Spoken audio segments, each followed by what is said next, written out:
240 نمبر مکتوب. دی مکتوب شریف کی امام ربانی رحمہ اللہ سلور خبری بیان کړي. یوی خبر تعلق د واجب الوجود د وجود سره دی چې د الله تعالی وجود دا محض وجود دی او دا منشأ د هر خیر او د کمال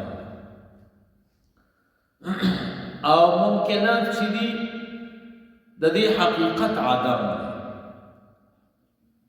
ممکن اصل کې عدمی دی، وجود ورته عارضی دی. دا د علم عقاید مسله ده، انشاءاللہ چلته ورسیږو بیا به درته آسانه تعبیر وکړو. دویم نمبر خبره دا ده چې ممکنات مبادی د هر شر او د نقصان.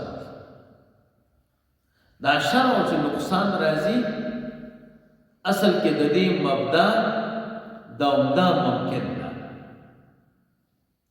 دریم نمبر د اولیاء او د بزرگانو یو مقوله مشهوره د حدیث نه ده، من عرف نفسه فقد عرف ربه. ډیر ملګری دې ته حدیث وایو، خدا حدیث نه ده. دا د نیکانو خلقو د اولیاء او د بزرگانو نه یو مقوله او یو خبره مشهوره ده، خو ډیر لوی علم پکې پروت دی. وفي انفسکم افلا تبصرون. الله فرمایي کما ګوري او زما د توحید دلایل ګوري او زما د احسان او د محبت باب ګوري، اچرته لاړ نشئ. وفي انفسکم افلا تبصرون. خپل نفسونو کې وګورئ څه پکې پراته دي، نو تاسو نفس ته نه ګورئ. اصل کې دی اولیاء او بزرگانو د دې آیت ترجمه کړي. نو امام ربانی رحمه الله د دغه اولیاء او د بزرگانو د دې مقولې تفسیر کړي چې ډېر جوړ پکې تللی دی، غټه خبره ده. څلورم نمبر د قرآن کریم د یو آیت تاویلی معنی کړي، الله نور السماوات والارض مثل نوره کمشکات فیها مصباح. هغه اوږد آیات دی د سورة النور. 245 نمبر مکتوب. امام ربانی رحمه الله دا لیکلی دی. ملا عبدالغفور سمرقندی رحمه الله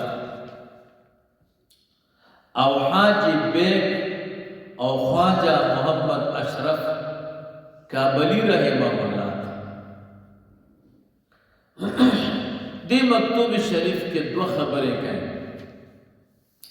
یو خبره دی باندې بحث کړی چې د اولیاء او د نیکانو د اهل سلوک سره محبت ساتل دا سبب د سعادت دنیوي او سبب د سعادت اخروی.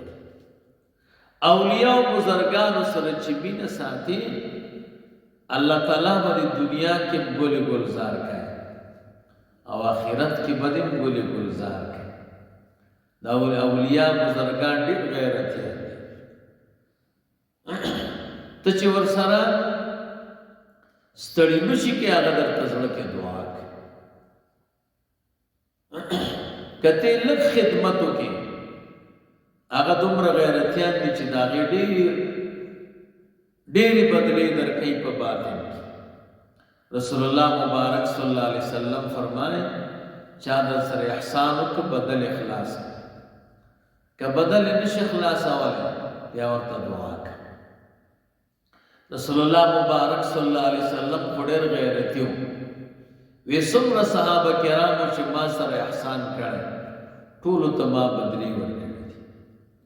یو ابوبکر صدیق رضی الله تعالی عنہ دی چې هغه د احسان هغه مرتبې ته ځان رسولی و چې ما د هغې بدل نه دی خلاص کړی، خو ما ته خپل رب جل جلاله فرمایلی دی زما پیغمبر خفه نشي، زه به د ابوبکر صدیق صاحب د احسان بدله زه خلاصه کړم ستا د طرفه.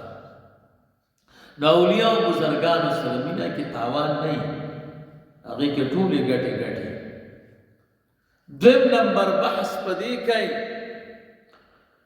چې شرعي احکامو باندې د اتیان توفیق او حاصلېدل د جمعیت معنوي دا د ثمراتو د محبت د اولیاء. د اولیاء محبت کې عجب کمال دا دی، الله تعالی به درته مونځ اسانه کړي، سنتو باندې به عمل درته الله تعالی اسانه کړي، زړه به دې نه خفه کېږي، جمعیت معنوي به الله تعالی درکړي.